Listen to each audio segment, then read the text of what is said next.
माधुरी हत्तीच्या घर वापसीसाठी राजू शेट्टींचा एल्गार, प्रशासनाला अंतिम इशारा, उद्या लाक्षणिक उपोषण.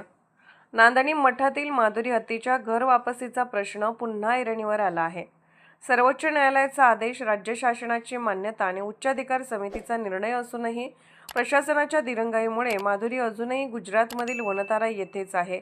याच निषेधार्थ स्वाभिमानी शेतकरी संघटनेचे संस्थापक आणि माजी खासदार राजू शेट्टी उद्या 28 जुलै रोजी लाक्षणिक उपोषण करणार आहेत. कोल्हापूर जिल्ह्यातील शिरोळ तालुक्यात असलेल्या नांदणी मठातील प्रसिद्ध माधुरी हत्तीला गुजरातमधील वनतारा येथे नेऊन तब्बल 1 वर्ष पूर्ण होत आहे. मात्र सर्वोच्च न्यायालय, राज्य शासन आणि उच्चाधिकार समितीने नांदणी मठात परत आणण्यास परवानगी दिल्यानंतरही प्रशासकीय दिरंगाईमुळे माधुरीची घर वापसी अद्याप रखडलेली आहे.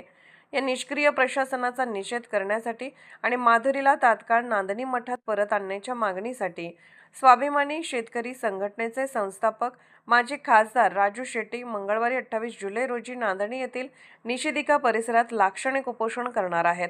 दरम्यान नांदणी मठात माधुरी हत्तीच्या देखभालीत हेळसांड होत असल्याचा आरोप करत प्राणीमित्र संघटना पेटाने न्यायालयात धाव घेतली होती. त्यानंतर न्यायालयाच्या आदेशानुसार माधुरीला गुजरातमधील वनतारा येथे हलवण्यात आले होते.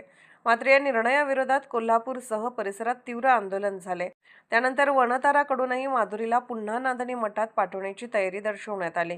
सर्वोच्च न्यायालय आणि संबंधित उच्चाधिकार समितीने घर वापसीला मंजुरी दिली असतानाही तज्ज्ञ समितीकडून प्रत्यक्ष स्थळ पाहणी आणि अंतिम अहवाल देण्यास होत असलेला विलंब हा जाणीवपूर्वक असल्याचा आरोप राजू शेट्टी आणि हत्तीप्रेमींनी केला आहे. विशेष म्हणजे जैन धर्मीय प्रथमाचार्य श्री शांतीसागर महाराज यांची 71वी जयंती येत्या 17 सप्टेंबर रोजी प्रथमच नांदणी मठात भव्य स्वरूपात साजरी होणार आहे. या ऐतिहासिक धार्मिक सोहळ्यात माधुरी हत्तीची उपस्थिती असणे हा जैन समाज आणि स्थानिक भाविकांचा श्रद्धेचा विषय असल्याचे सांगितले जात आहे. राजू शेट्टी यांनी स्पष्ट इशारा देत म्हटले आहे की सर्वोच्च न्यायालयाचा आदेश आणि जनतेची भावना असतानाही प्रशासन निष्क्रिय राहिले तर हे आंदोलन अधिक तीव्र केले जाईल. 28 जुलैचे लाक्षणिक उपोषण हे प्रशासनाला दिलेला शेवटचा इशारा असल्याचे त्यांनी म्हटले आहे. या आंदोलनात नांदणी, कोल्हापूर, सांगली तसेच उत्तर कर्नाटकातील भाविकांनी मोठ्या संख्येने सहभागी व्हावे असे आवाहनही करण्यात आले आहे.